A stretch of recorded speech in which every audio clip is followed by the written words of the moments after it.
We know the plans from Warner Brothers Games for the future, and I want to start with Hogwarts Legacy. So, as you might know, the sad news was that, they basically shut down 3 studios, including Monolith Productions, Player First Games, and Warner Brothers San Diego. So, those studios are sadly no more, especially Monolith, in terms of Wonder Woman is, of course, very sad that game also got cancelled. I loved Shadow of War, Shadow of Mordor.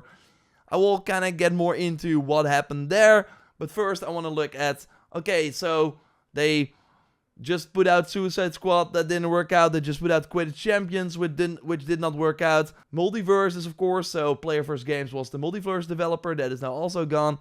What do they have? How do they plan to turn this around? And yeah, Hogwarts Legacy is basically their only big success in the last 10 years, so you could say.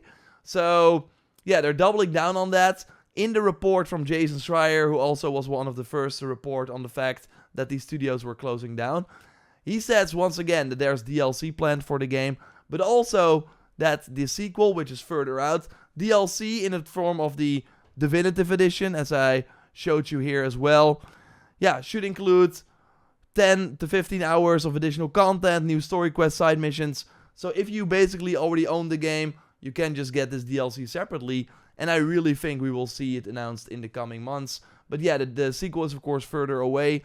And we also learned, which is exciting. So again, we had this interesting quote. And I say interesting, it was actually not that interesting. It was actually not that great. Rather than just launching one-and-done console games, how do we develop a game, for example, around Hogwarts Legacy and Harry Potter? That is a live service where people can live and work and build and play in that world on an ongoing basis. So that is what the Warner Brothers CEO said in regards to the future of Hogwarts Legacy. So when we all read that, we were like, okay, is the sequel going to be a live service? That's clearly what they want, but basically what was now confirmed is that no, Hogwarts Legacy 2 will just be a single-player game like the first one. And it would be so stupid of them. Then they would not have learned from all their previous mistakes, like the Suicide Squad game. So, happy about that, for sure. What else do they have? So, we know James Gunn, of course, in charge of the DCU right now, went to both NetherRealm and Rocksteady to talk DC games. And in the case of Rocksteady, we know that they basically, here we have this Reddit post from Jason Schreier, who also appeared on the Kinda Funny Games cast, or Kinda Funny Games Daily. It was Spider-Man Fan 77 put this post on Reddit. I listened to the whole thing as well, so this is like an easy way for me to talk about it, but I will add some extra context. So Schreier basically reconfirms Rocksteady is in early development of a new Batman game. If it is Batman Beyond, Jason could not say. But yeah, it is clear that Suicide Squad did not work. Let's go back to what did work. Still though, they just ended support for Suicide Squad. This game is going to be very far away. I think they started in the summer of last year. Obviously, a skeleton crew was working on the remaining Suicide Squad things. But yeah, they are coming back. It's going to be a while though. But that is at least good news, right? So, the question then is, what about NetherRealm? Like, I really think, like, they want to still focus on Mortal Kombat as one of their big franchises. Mortal Kombat 1 was not as successful as 11, though, the previous title. So, it was 11, right? Or 12? Let me know in the chat. Either way. So, are they going back to Injustice? That is what this kind of sounds like to me. At least, NetherRealm, super successful. They will totally stay around because I could also see a future where Rocksteady works on this Batman game and the founders of that studio left as well. They took a lot of developers with them. Do they still have it, right? Are they still able to release a quality Batman game? I hope they do. I think NetherRealm, again, is safer than a Rocksteady. Then we also have TT Games, that of course did the Lego games. They're working on a new Lego game that is planned to release next year. Jason doesn't say exactly what it is, but there have been rumors that it's a new Lego Harry Potter that adapts the whole franchise in the same vein as Lego Star Wars, the Skywalker Saga. I think this is a pretty safe bet. It does feel kind of close to them. They re-released the Lego Harry Potter games pretty recently, but hey, have Hogwarts Legacy DLC this year, this Lego Harry Potter game next year, and then hopefully, that's at least probably what they want, the Hogwarts Legacy 2 in 2027. That way you have new Harry Potter content every year, and that does seem to be a focus for Warner Brothers. So another interesting thing regarding Gotham Knights. So we have Warner Brothers, Montreal, that of course worked on Gotham Knights after Batman Arkham Origins. So we learned that they were actually working on a Gotham Knights 1.5, and yeah, they basically wanted to have a smaller Miles Morales-like game. Yeah, but it wasn't approved. So they wanted to take all the learnings from Gotham Knights, make a smaller game. I think that would have worked. Gotham Knights just did not sell very well, so that's why they kind of, did not go ahead with it. But as of now, they are pitching a new game based on Game of Thrones.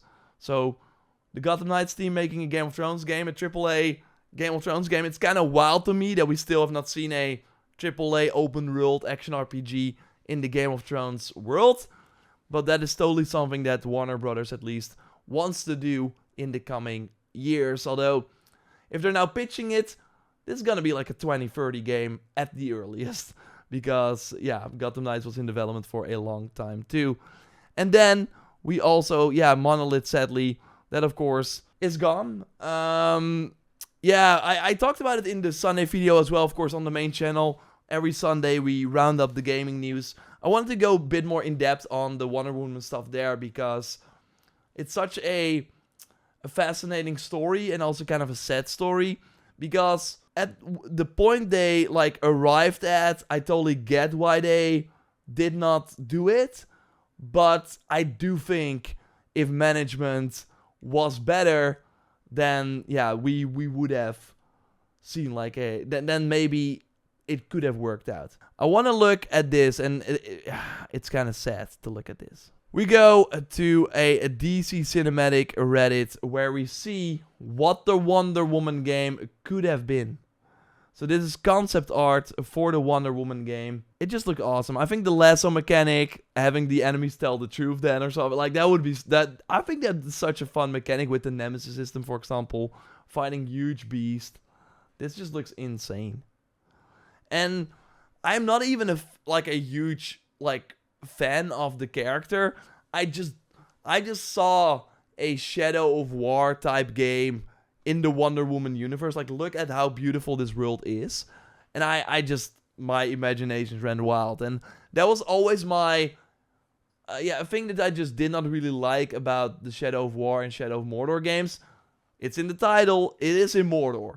Shadow of War already had more varied zones, but it was all gray, dark. I like the more lush environments like what we see in Horizon or something. And this Wonder Woman game would have totally nailed that. So, what basically happened is that after Shadow of War, they did not want to do a Middle-earth game anymore. So then they were like, hey, we made 2 great games, they sold well, let's go and make a new IP. And Warner, the bosses over there, they never said no to them. So the full Monolith Productions team worked on this new IP for 3 years. It was called Legacy. They wanted to do procedurally generated narrative stuff. So basically expand on what they did with the Nemesis system. But Warner already knew from the start that they were not going to release a new IP. They want their studios, from what we've seen from all their output, to work on the big franchises they already have. Because they own them. They don't have to give spend licensing fees. And then you already have a built-in audience. You can already work with, the marketing is less important because, a new Batman game, I'm already on board, right? For some people, that's the case. So, they worked on this new IP, went into meetings where it was always, what happened in this meeting? Did we get the green light? They did not say no, but they also did not really say yes. Then in early 2021, Warner finally said, yo, this new IP, it's not gonna work. Then all the management team, the full leadership team, 7 people from Monolith Productions left. They are now working on the Black Panther game with EA, an open world game set in that universe. So that is like immediately, okay, Shadow of War team. Like that is, I think, the silver lining is not the right word, but that's at least, it's really sad that Monolith Productions is gone, but at least they're not fully gone, if that makes sense. There are still very, very crucial people that worked on these games that are now making another exciting, like Black Panther also has the lush environments. Like I do think an open world game set in that universe is gonna be very sick as well. And so yeah, I think that's at least nice that we did not lose every one of them. They also took more developers from Monolith, but yeah, then the people that stayed at Monolith Productions suddenly did not have any leaders anymore. They also lost a lot of people, and they did not have a game. So then, in the summer of 2021, they pitched Wonder Woman. They were like, okay, let's do that. But they also had to rebuild their studio. So while working on this brand new game, they were rebuilding their studio as well.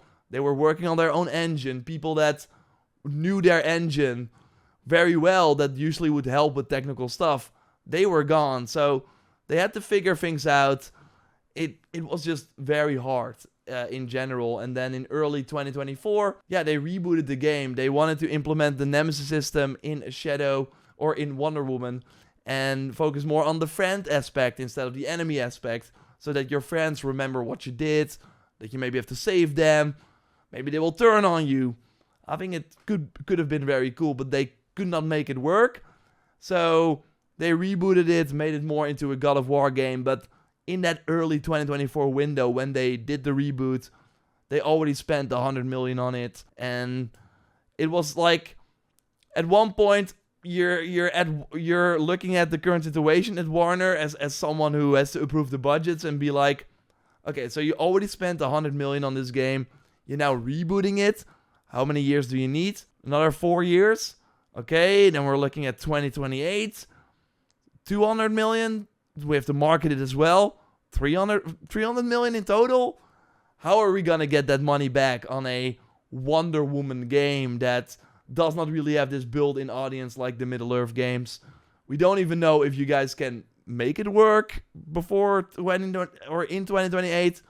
It's too much of a bet. So again, the sad reality is that I do think it made sense for them to cut and run. And yeah, and I really wish all the developers obviously the best. I hope they can maybe work at Cliffhanger Games that are working on the Black Panther game, or find other work and get to release a game. Because if you have been at Monolith Productions with Shadow of War and stayed, they have not released a game in 7 years, and that sucks. So wishing them all the best.